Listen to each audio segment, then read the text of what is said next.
Welcome to the Ancestral Kitchen podcast with Alison, a European town dweller in central Italy, and Andrea, living on a newly created family farm in Northwest Washington State, USA.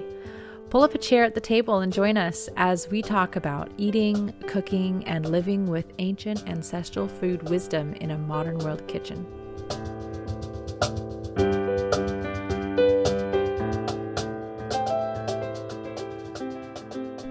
Welcome, everybody. I'm so excited to talk to you, Alison, about you.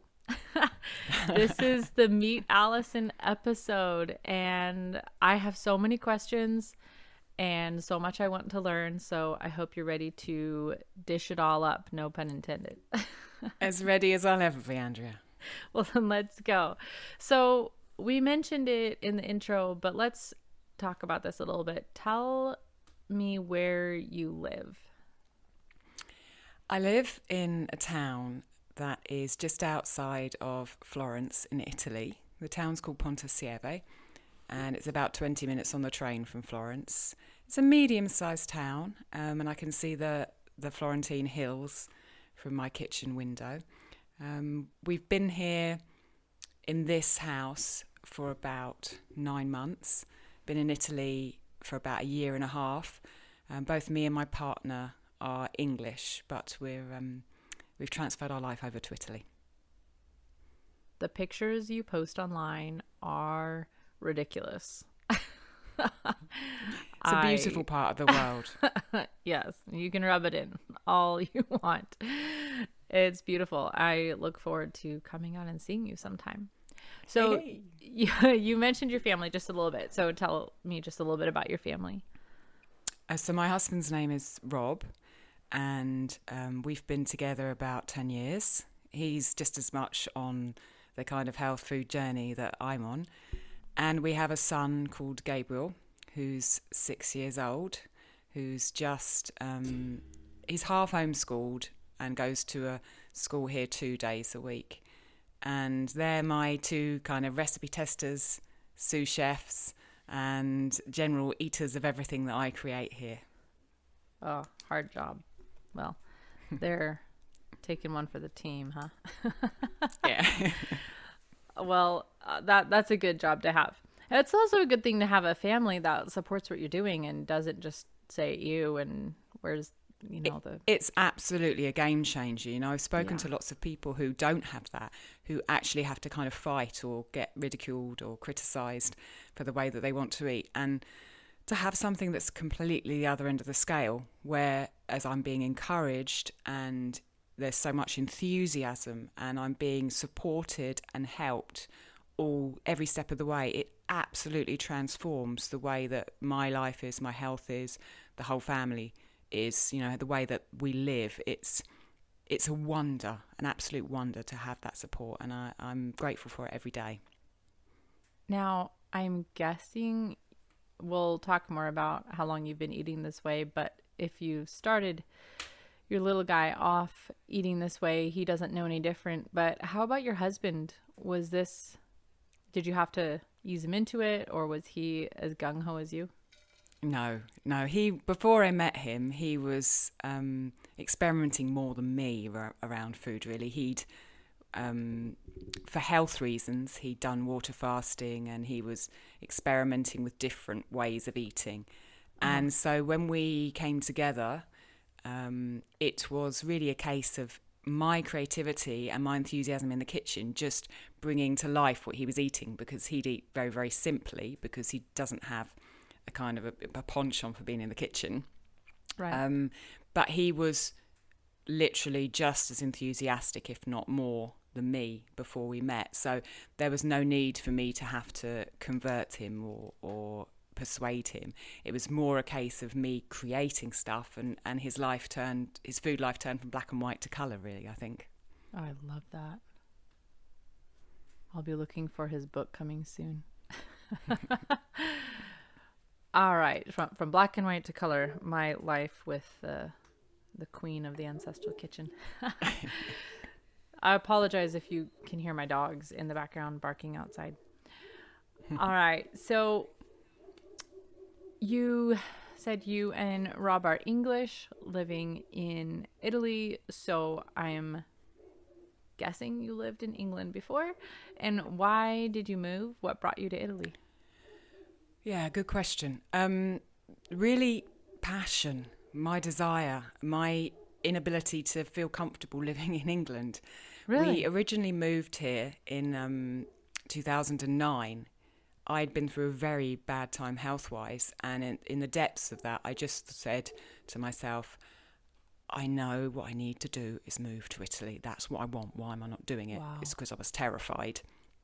And Wow. as I gradually got better, I moved out here in 2009, and Rob, who was then just my boyfriend, followed me. And we had a period of about 5 years here. When I then got pregnant with Gabriel, I was really adamant about a natural birth, and my investigations of how it worked here made it very, very difficult. So we actually went back to England to have Gabriel naturally, and that happened wonderfully. And I tried to stay in England. I thought, well, this is the best thing for my son. You know, this is where we're from. It's our culture. It's easier kind of bureaucratically and financially to be in England.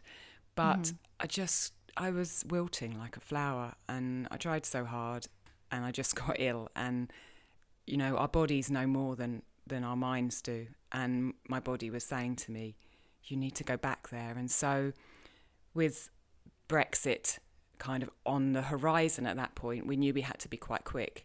And so we took a massive leap, and it was a huge development process for me, because it meant leaving behind a lot of things that were very secure and stepping into the unknown again and bringing my son back here. But yeah, it's really passion, and that I feel more at home in this country than I do, because the sun and the colours and the light and the food and the culture and the people, I feel more at home here, and I feel like this is my soul's home, and unless I'm here, something just doesn't work inside me. Wow. So you're a poet. Wow, that's beautiful.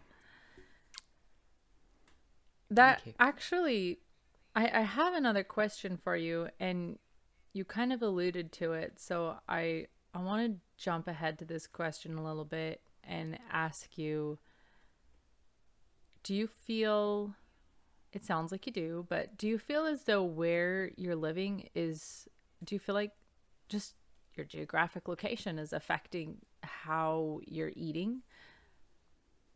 Is it maybe helping your choices or hindering choices at times, depending on where you live? Is it easier or harder to eat a certain way? Are you more inspired or less inspired to eat a certain way? Making the connections to find food that we're happy to eat is harder here, or has been harder here, because of the language barrier. I am not a linguist at all, and I struggle with languages, but I'm determined. And so, you know, going and talking to a farmer in England, there's no problem. I do it automatically. We both speak English.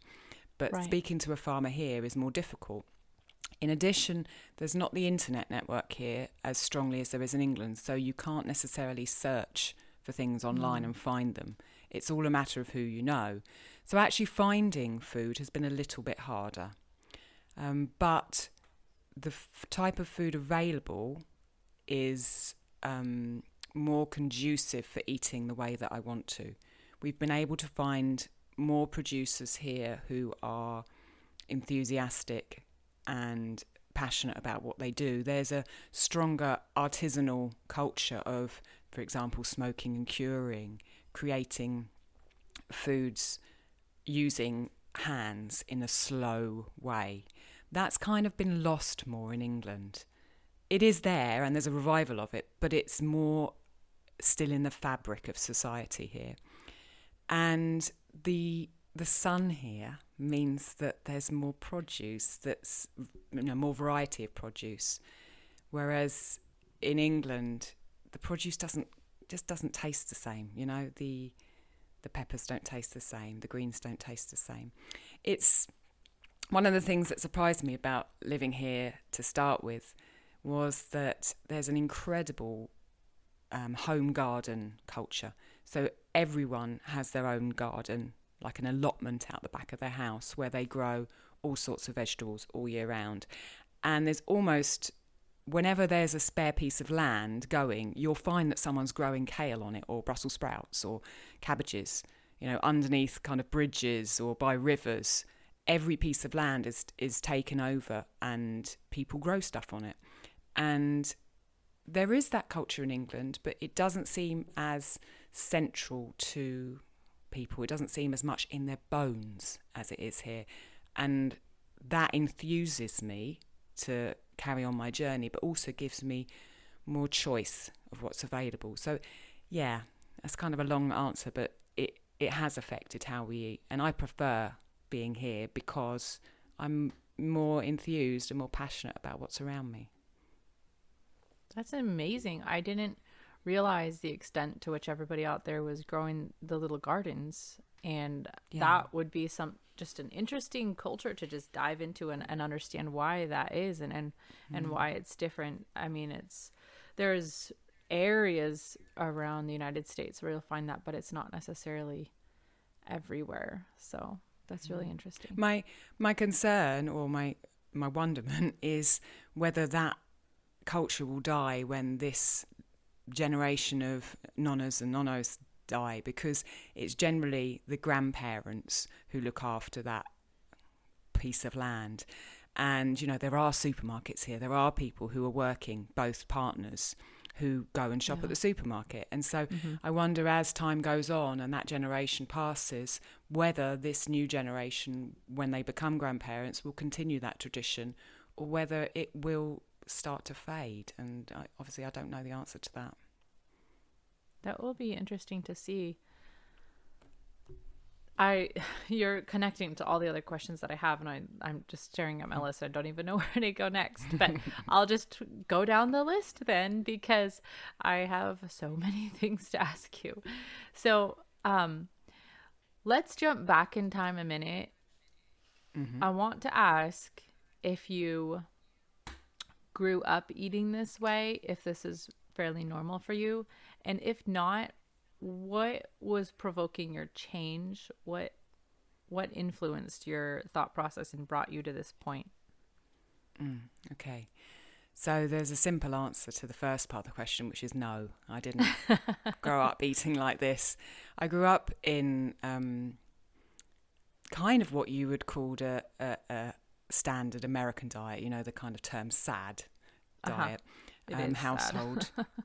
And it wasn't really through the desire to necessarily eat that way, but my parents were very normal in their way of eating, in quotes. So they shopped at supermarkets. They do still shop at supermarkets. My mum had a set number of meals in her repertoire, and she cooked them and we ate them. It was very much kind of normal, and it wasn't bad, it was just ill-informed. So for example, she cooks with vegetable oil and then reuses that vegetable oil again and again and again. There's supermarket meat. There's not care about where the produce has come from particularly. And then there was another side to it, which was food was used very much as a treat. So I grew up kind of holding things like sweets and ice cream and chocolate out as something that were a tempting thing for me, and which we ate on special occasions and very, very often. And I feel like, what changed? It's a really good question. What happened was, because of the way that I was eating, I ended up being overweight, and I got to the age of 20 and I was 20 stone, which is 280 pounds. And I'd lived my entire adolescence overweight. I was the fat girl, and I didn't know why it was happening. I didn't know any other way of being. It was my life. And it didn't happen to my sister. So it's not as if the way that my parents ate was something that was automatically going to produce that, but that's the way it showed itself in my body.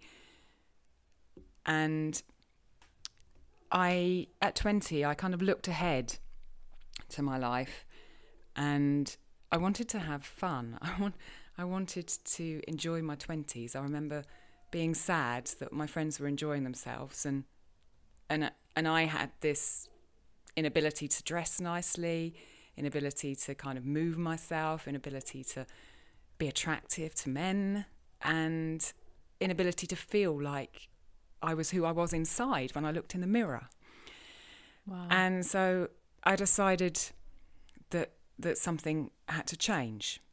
And I remember the moment very clearly. It was Boxing Day, and my parents had some chocolate covered raisins. And I said no, and I never said no to anything. You know, I ate chocolates and sweets and crisps and everything that was bad for me. But I got the courage in me to say no. And then really from there, over about a year and a half, I lost half my body weight. Wow. And looking back, if I did it again, I wouldn't do it in the way I did it, because it was the 80s, and I did it by cutting fat out of my diet, which I think has left me with some lasting problems. But I lost half my body weight, and really that was the beginning of my journey to take me from this kind of standard American diet to the way I am now. And the first thing that granted me was an absolutely solid belief that if I wanted to do something, I could do it. Because really, you know, I'd been fat all my life, and it was a mountainous thing that I was looking at, and I didn't go and ask anyone else for help. I just did it. And that has granted me always a knowledge that I have the power in me to change my situation. And from there on, I went through various explorations of types of eating. To begin with, it was very low fat, but then that kind of developed. I ate vegetarian for a while. I ate vegan for a while. I ate raw vegan for a while. For 2 years, actually, I ate raw vegan. And it was meeting my partner, really, that shifted me to the next level, because I was stuck in this kind of mainstream world where there were only certain kind of books in my kind of vision. There were only certain researchers in my vision. My partner came from a very different background, where he'd already been on a massive health journey himself, and he was exposed to people who were talking about water fasting and different ways of eating, and his parents had a different view on life.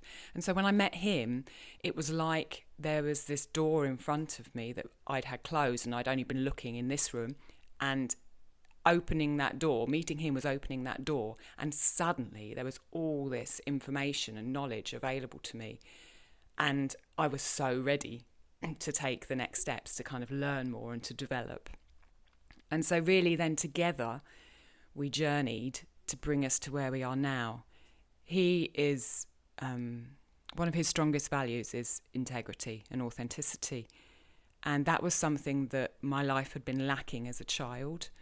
I'd pushed down the things that I'd loved in order to be normal and successful, in order to do well at school, in order to get a good job, which, you know, I had.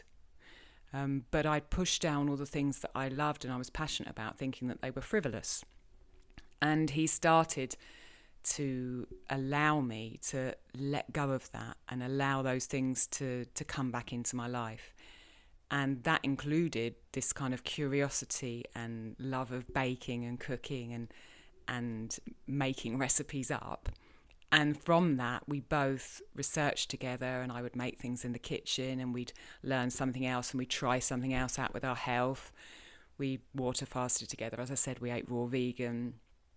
And then we swapped from raw vegan back into eating meat and animal produce, which was a difficult transition at the time because of a health issue that I didn't have a menstrual cycle, and I wanted to have a child. We wanted to have a child. And at each step along the way there, both of us dove into research and tried things out and experimented. And then it's kind of like a snowball getting more and more snow rolling down a hill. You know, with that support and with that curiosity and with that desire for truth and integrity, as a couple and as a family, we've just kind of rolled down a hill, picking up more and more and more information and more knowledge and more experiments and more creations. And somehow that has brought us to this place where we are now, where we're eating in a completely different way to how I was as a child. And I'm involved in food in a very different way to how my family was and how they are. And it's wonderful. I love this. It's brought so much else to me other than kind of health and curiosity. It's brought so much to my spiritual development, to who I am, to how I express myself in the world.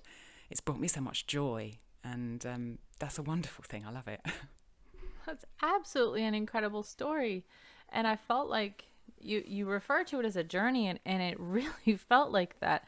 I know we were chatting on Instagram about reading Narnia to our kids, and that's what I feel like. You opened the wardrobe door, you went in and you saw this other world, and there's people who don't believe you and don't want to hear about it, but you truly found something magical. And the fact that the two of you are expanding each other, and just that feels like the ultimate partnership right there.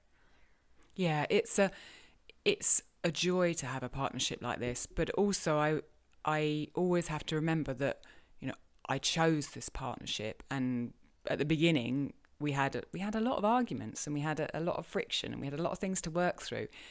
And instead of turning away from those problems and ending a relationship, we both addressed them because we wanted to stay together and worked through them, and I feel like Right. Partnerships are a matter of kind of processing and learning and developing together and not turning away from pain and problems.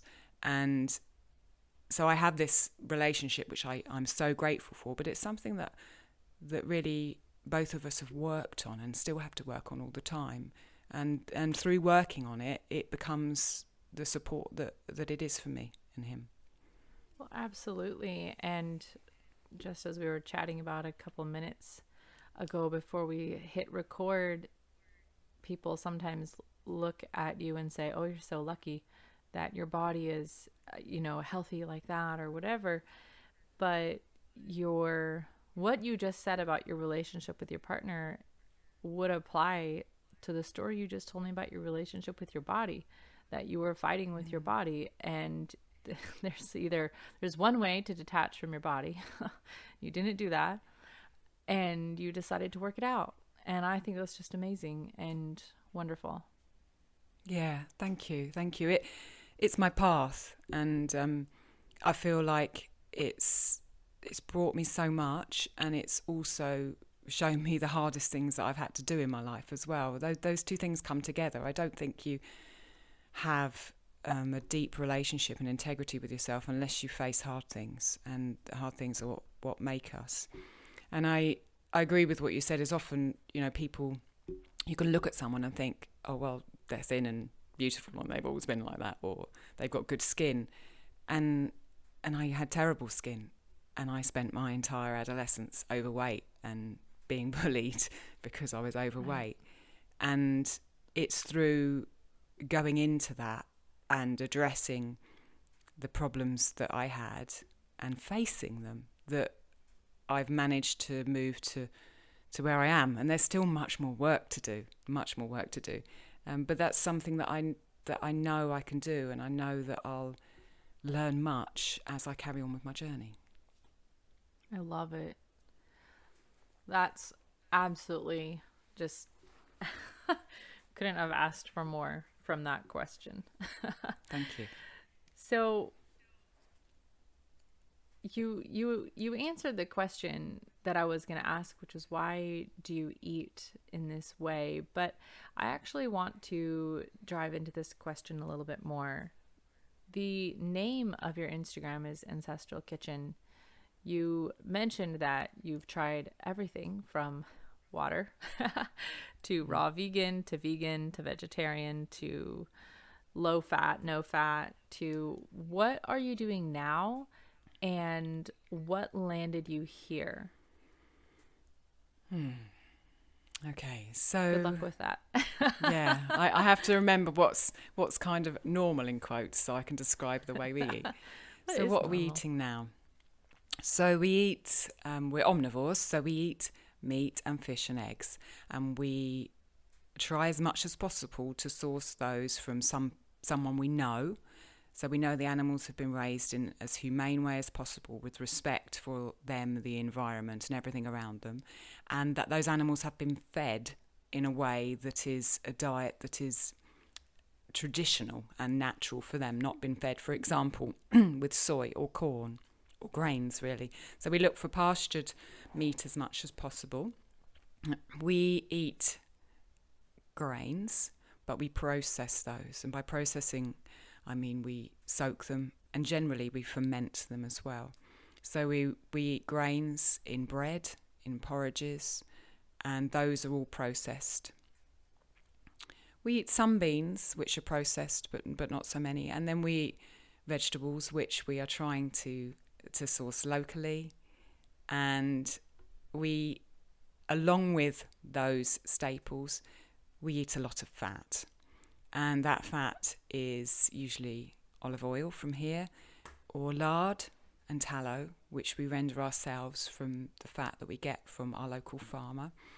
And some coconut oil, only a little bit though, because I would prefer to use the fats that are around me rather than import something from somewhere else. I personally don't eat much fruit at all. I have a really strong reaction to sugar, which stems from my childhood, I think, where I just ate sugar, basically. Even when I lost weight, I cut fat out of my diet, but I continue to eat tons of sugar. And my gut biome has been moulded by that earlier part of my life, so I eat hardly any fruit, and I don't eat sugar at all. The only sugar we use in the house really is for water kefir. And that brings me to the next thing that we, which is a lot of ferments. I'd almost forgotten that. So we have ferments with basically every meal. We're making sauerkraut, we're making water kefir, we're making sometimes bread kvass, we're making fermented garlic. I've got some fermented Jerusalem artichokes that have just been ready. We're eating a lot of fermented food, and all our grains fermented. Within that, you would say loosely that's kind of Western Price tradition, the Western Price Foundation.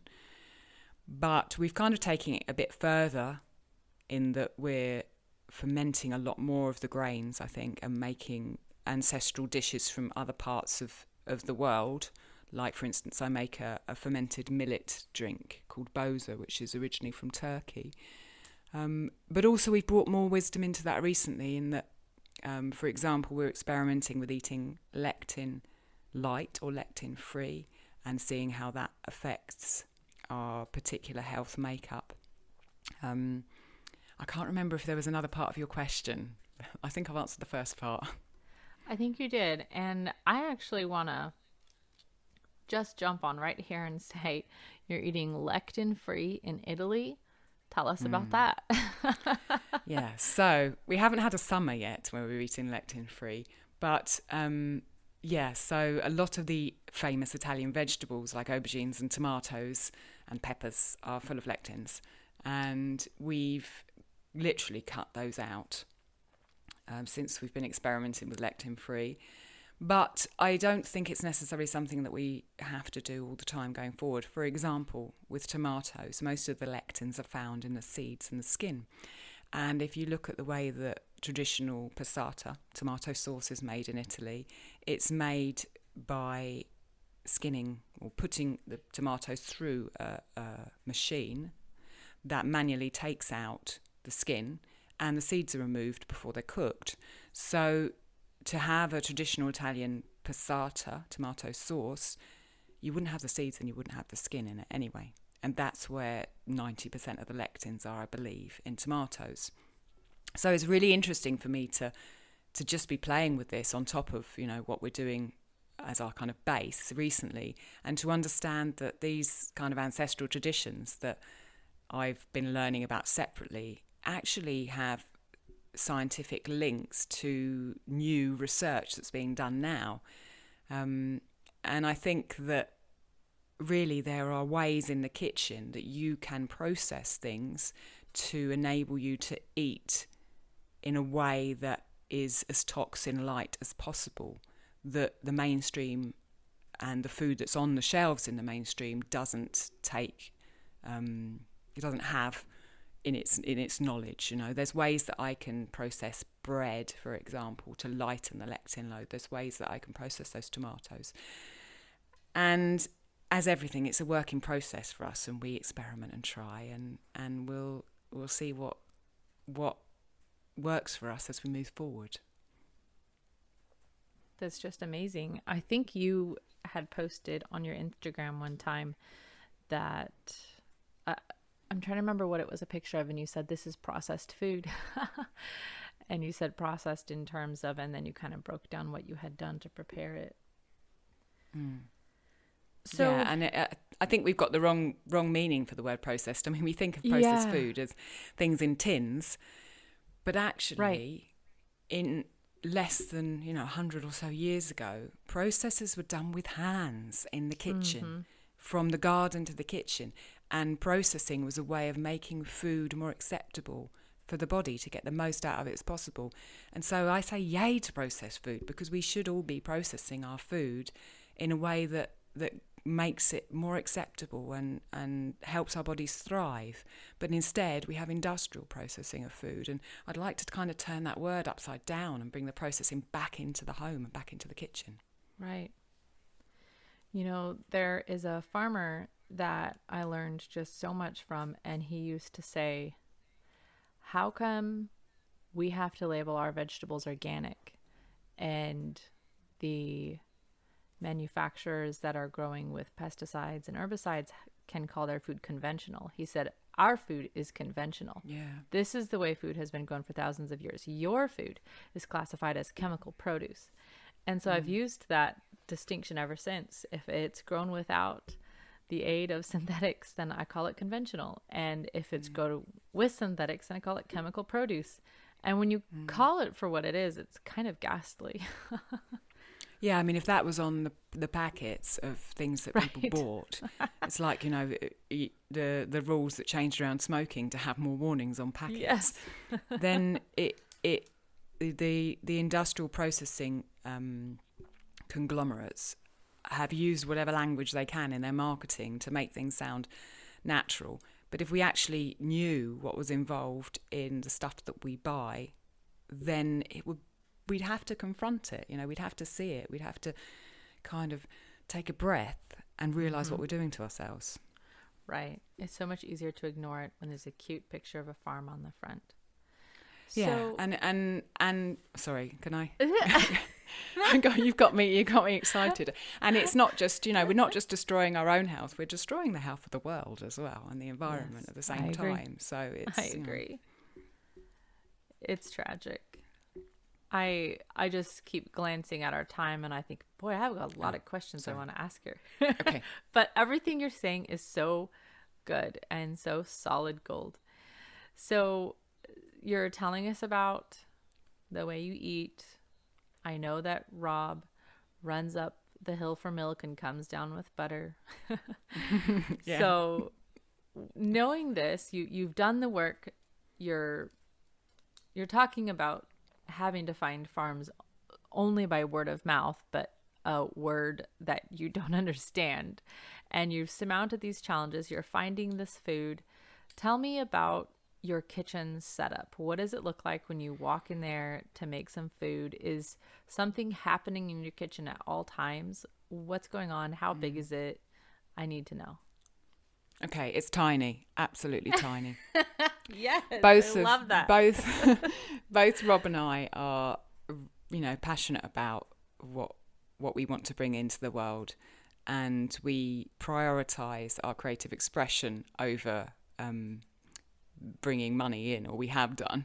And so we don't want to take up more space than we need to in the world, and we don't want to clean a great big house. So we've got a tiny house, we've got a tiny kitchen.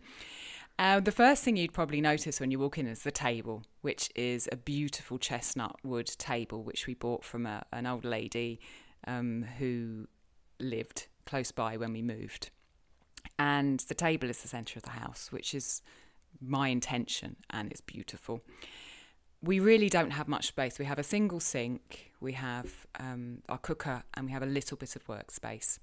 And because of that, it has to be as organised as possible. We've got things hanging. I like to have things ready to get to. I don't want to touch things twice. I don't want to have to lift 7 bowls out to get 1 bowl. So we've got sieves and as much kind of saucepans and things hanging up where we can. Italian kitchens have a drying rack for crockery above the sink, which I love. So when we wash up, we just put the dishes above the sink and they drip dry, and then they're there. We've got a beautiful chopping board, and most of the work happens there. There's always something on the go, definitely. I'm trying to think what's on the go at the moment. So our oven is an oven, but it also doubles as a proofing box. Rob made me a temperature controlled little apparatus that I put in the oven when I'm not using it, and it maintains a temperature of whatever I want, ready for kind of proofing and creating fermented goods. So in there at the moment is some Suans, which is a Scottish fermented drink made from cracked oats. That's in there at the moment. Very often the boza, the millet drink that I talked about from Turkey, is in there. Often our bread's proofing in there, or I've got ground grains. I often make a millet and sorghum porridge, which is lectin free.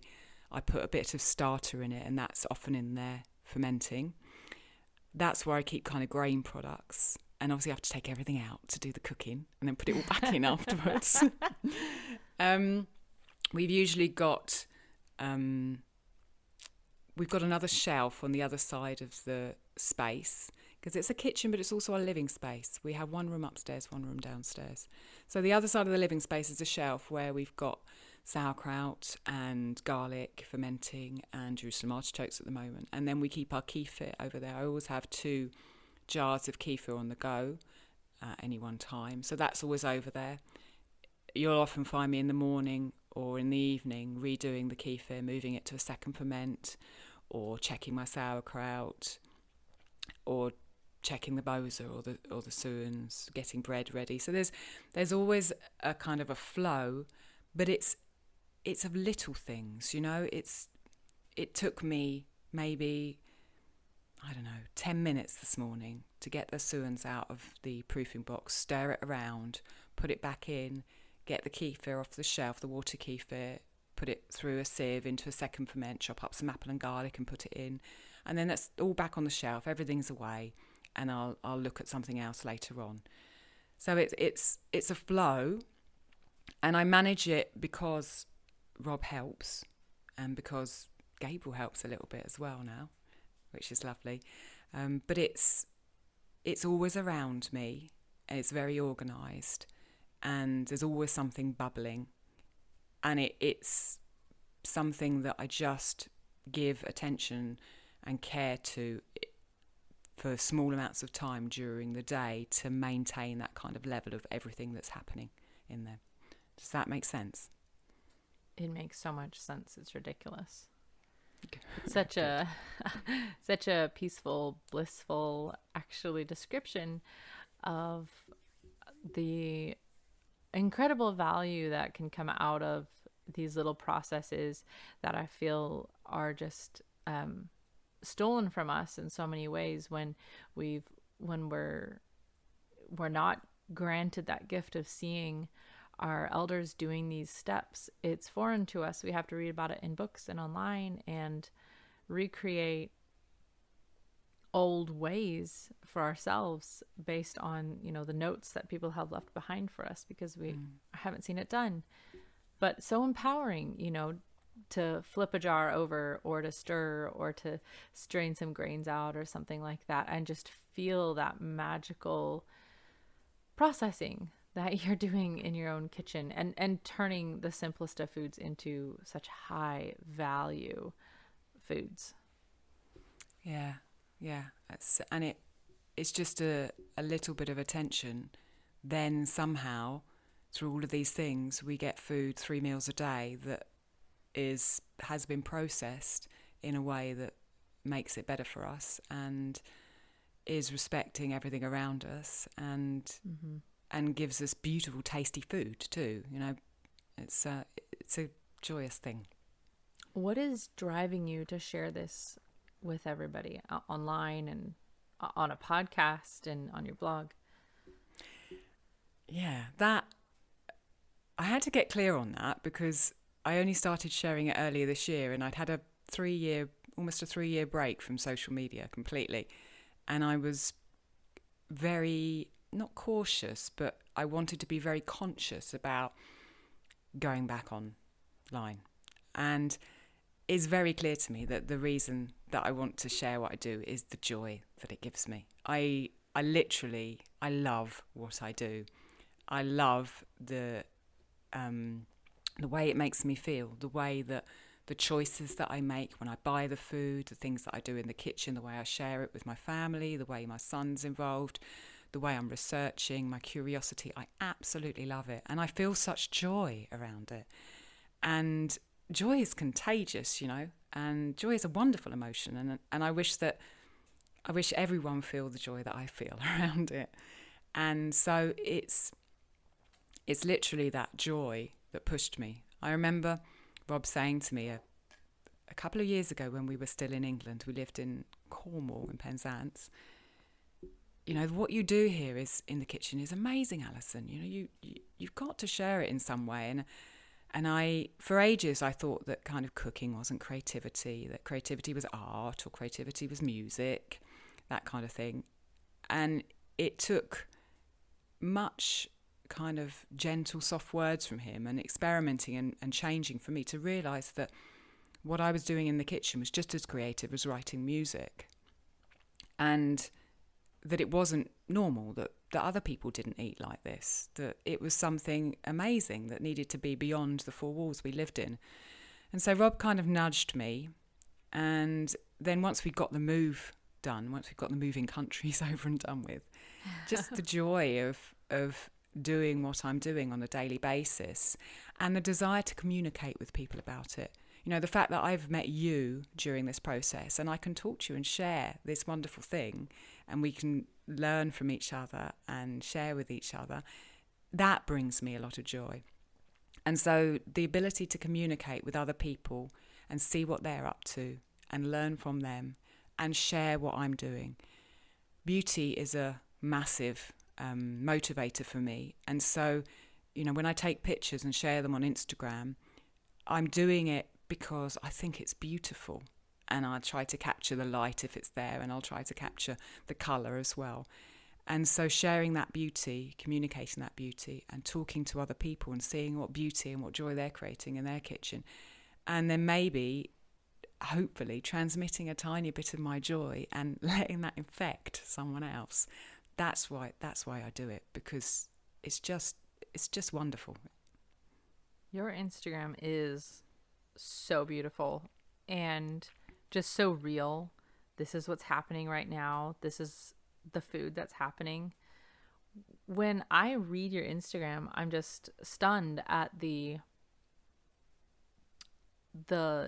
depths you will go to learn about what it is you are eating or preparing.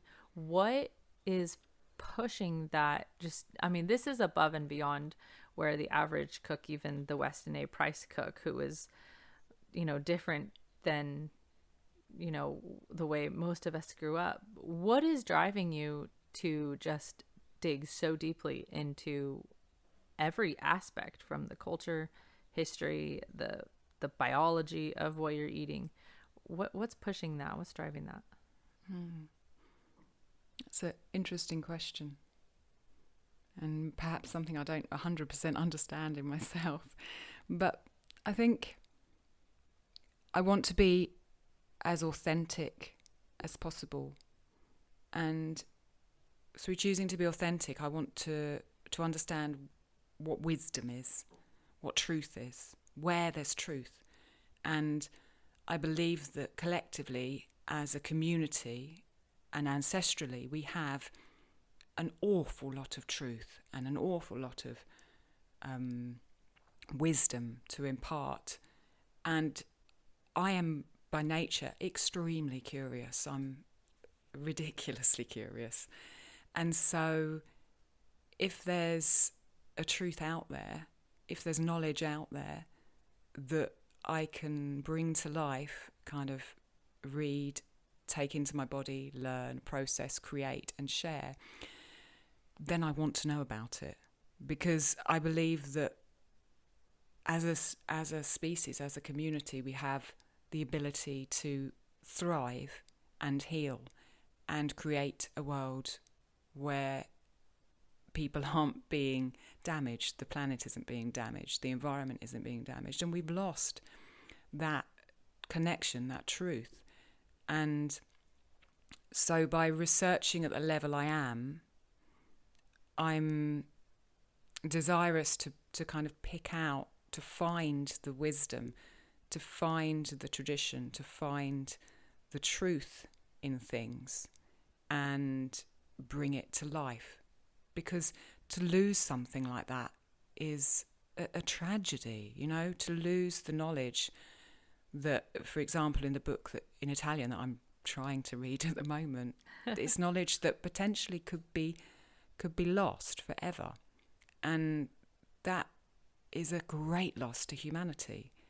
And so if I can just do a little bit to try to understand it and then pass on the joy that I feel of finding that information and why I believe it's truthful and has wisdom, then that's a rabbit hole I'm going to go down. All of that comes through so well in your both your blog posts and your Instagram. You never sound pretentious. You never feel pretentious or braggy at all. You just sound effortless, and you're just sharing, and you sound so passionate. And I know you are, because of the personal conversations we've had.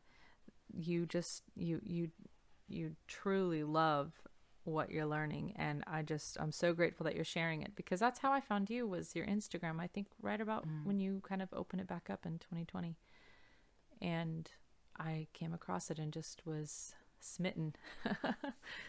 Thank you. It's been very important to me to maintain a kind of an authenticity around my Instagram.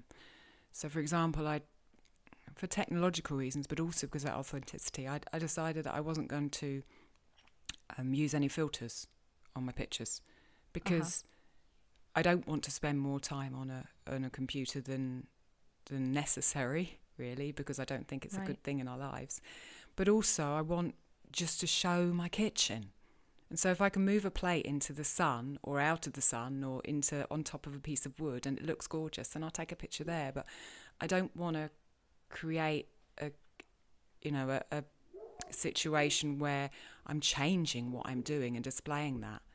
I want to just show my joy and my kitchen. Right. Well, it must be nice to have the sun, I say, from it helps. Northwest Washington in January, where we haven't seen the sun since the 4th of July. But I think that is actually a beautiful statement you just made about not using the filters and spending less time on your computer, because I know people are going to ask you, where do you find the time? And this is just the truth from my own life. When I spend the day with my face in a screen, I feel like I get nothing done in the actual real world. When I barely pick up my phone, and you know this because I'll say, oh, I'm sorry, I didn't pick up my phone, and I didn't reply to your message for 3 days or something. But I feel like I get so much done and I know we kid ourselves and say, I'm just going to look at this for a minute here while I'm waiting for this or whatever. But that eats away at a lot of the quiet time that our brain needs, and just all that productive time just melts away. So I really appreciate the example that you set, and me and some of my friends have even talked about you, like, oh wow, she has to record her videos and then, send them to get uploaded. She can't just record it on her phone. And we just I admire the intensity of your devotion to the freedom of your life. I really do. It's much helped by my husband because he's got a degree in computer science and he's a kind of free software geek and a Linux geek. And so the setup that I have when I threw my iPhone away, or I gave my iPhone away about a year and a half ago, and the setup that we have is using e-ink readers, which do not have the same effect on the eye and the retina. And I think that makes a difference, because I do believe that if you're scrolling on an iPhone, there's something about the light that's coming from it that affects your retina and affects how your brain processes things that actually adds to the kind of addictiveness of it.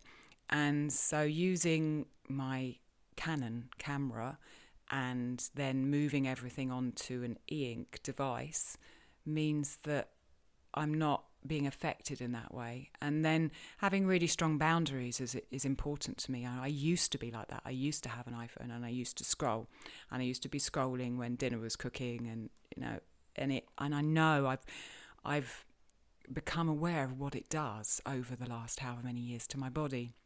And so, I mean, literally notifications. I don't have notifications on any of my devices, and I have set times when I sit down and I engage, and when those times are over, I close it down and I move on with the rest of my life. But it's very much a discipline, and I've fought with it for very many years, and it's part of the reason why I turned off all my social medias 3 or 4 years ago.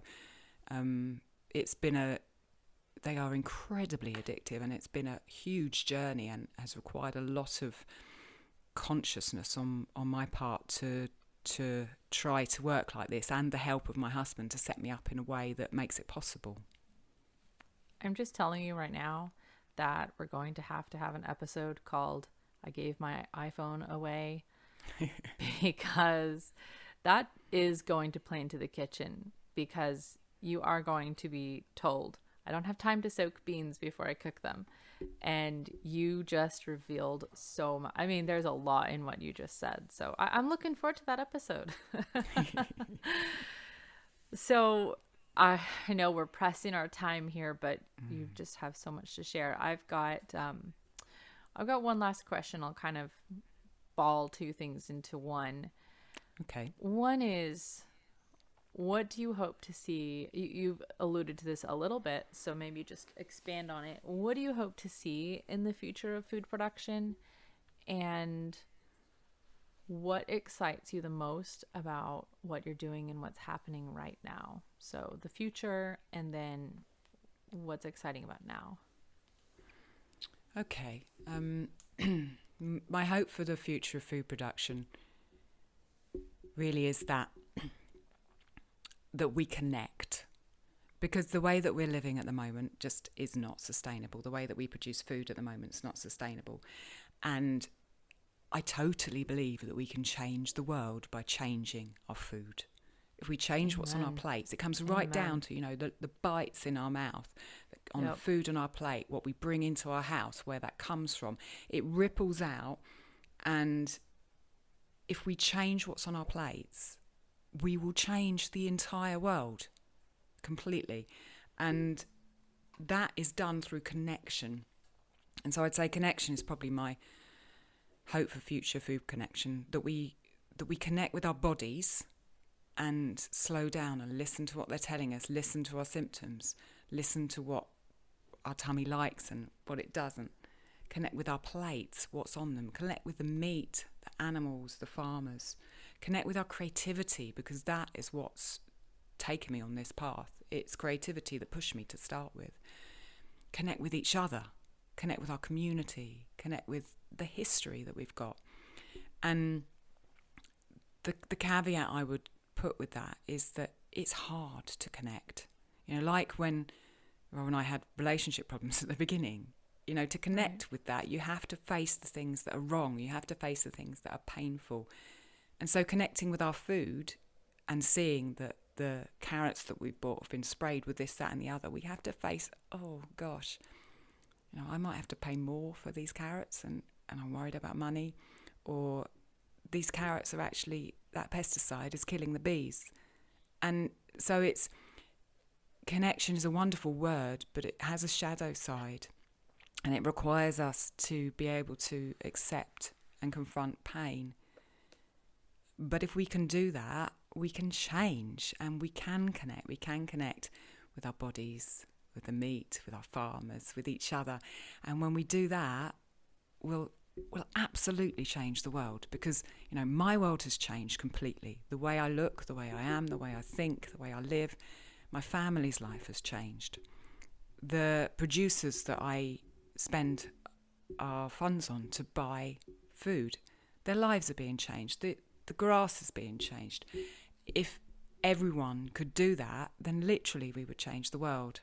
So I hope through sharing my joy at this, that it will be contagious, and we will start to connect more and instigate that change through that, because it's just a matter of where we spend our money and where we put our choices. We don't need to have, you know, a revolution or you know, different top-down stuff. It's bottom up. It's taking our choices and putting our forks in a different place, putting our feet in a different place, that will make the world sustainable and make it start going in the right direction, not the wrong direction.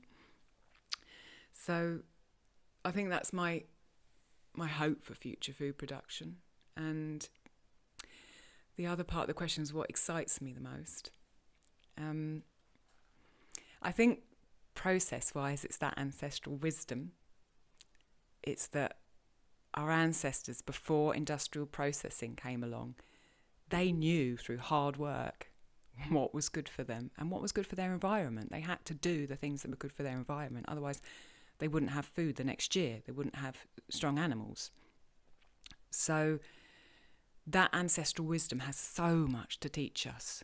They had no science then. They didn't have backup research that could show them stuff. They just knew, and they passed it on. And I find that incredibly inspiring and incredibly exciting, that I have the power in my hands, and we have the power in our hands, to learn that wisdom and to alchemize our food that we're eating every day through that, and to change the environment and our communities with it. And bringing that to life in my kitchen is exciting and wonderful. And I believe that the closer I get, and the closer people get to their food, to processing their food, to learning about their food, to knowing everything about their food, the more healthy and sane and joyful they will become, and the better the world will become. So it's using that ancestral wisdom as a kind of a model to inform and enthuse myself and pass that on, that really gets me going. That's what most excites me. Wow. Yes, I love that. And I see that completely throughout this entire conversation and everything that you share online. Thank you. Well, one last teeny tiny little bitty question. Mm-hmm. And we like to do this at the beginning, but we didn't today. But yeah. What did you have for breakfast this morning? Oh dear, I haven't had any breakfast yet. Well, I didn't no have wonder time. we skipped over that. I sorted out my son's breakfast before I came down and sat in front of the mic, but I'm going to go up and have some breakfast after I've come down a bit from talking to you. We've got some leftovers again. I made some millet and sorghum porridge yesterday. Ooh, and yum. We ate it warm, and there were leftovers. So that's in the fridge, ready for me to... I might heat it up. I'm not sure yet. And I fancy some ghee this morning. So I'm going to have it with some ghee and probably some linseed and maybe a bit of miso as well. So it's leftovers, and we've got some suans too in the fridge, which I'll probably heat up and have with it to drink. You're making me hungry talking about it. I'm sorry. That was mean of me. I didn't know you didn't have breakfast though. I just had to know. And what did you have for dinner then? Make me even hungrier. Again, it's not going to sound very glamorous, but it's because we came home late. I probably haven't actually left our property in a couple of weeks, but we did leave today and we came back after dark. So after I went out and checked on all the animals, then there wasn't a whole lot of time left. So I'm doing kind of gaps-ish right now. And there's these pancakes you can make on gaps. They're any winter squash, and you cook it and then puree. So you can roast it or whatever, or even use canned ones. And then whip that with just a couple eggs. And I forget which stage of gaps this was introduced. We went through all the introductory stages, so now I would be in full gaps. So I don't really remember where. Maybe stage 3 or 4 is when you can start eating the winter squashes. So. Yeah, but it makes these amazing pancakes, and I feel like if you can have those pancakes, you can do gaps for any length of time. You can't delicious. You can't see that I'm nodding. I know those pancakes so very well. We used to make them on an industrial level in Cornwall with 2 cast iron pans on the go. My son loved them, and they are delicious, aren't they? They are. And I know what she says in there. You can put honey on these, but you probably won't need to. Yeah, and she's right. When you are not eating sugar, the sweetness of a winter squash is almost overwhelming. It's so delicious. And of course, ghee. Salted ghee is my favorite. So that goes on top. And boy, I can that sounds lovely. Pull a magic trick and make a plate of those disappear right quick. We have a big history with squash pancakes, and they are delicious. So I'm a bit jealous. And I also slabbed up some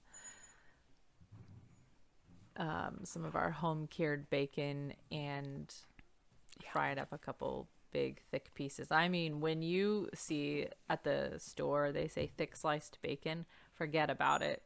That's not even close to when you cut it by hand at home with a knife. And I thought about this morning. I think thick sliced bacon is somebody's memory of bacon that they cut at home, and trying to pull that back, and now it's just become an item in the store that we see. So I don't know. I think it's really hard to go back to any other bacon but those kind of irregular, rough cut homemade pieces. Yeah, I've had Rob trying to chop our home cured bacon. I'm like, can you cut it thinly? He's like, no, I can't. You just I get can't. a hunk of it. Yeah, the bread knife works pretty decently for cutting pretty good slices, I have found, and the colder it is, of course, the easier it is to cut. Yeah, but I like it nice and thick. So you're making me want to go up and have bacon now. Sorry. But porridge. There's porridge. Yeah, there's porridge. Yeah, there's porridge. Okay, focus on the porridge. Well, is there anything else that you want to throw at us before we close out this discussion? No. Your questions are wonderful, and I think I've managed to say everything that I was excited about saying. So that's a mission completed. Your answers were absolutely beautiful, and every one of them could be turned into a full podcast episode. So thank you for sharing all of that with us, and until next time. Yeah, wonderful. Thank you. Thank you for the questions, and thank you for listening.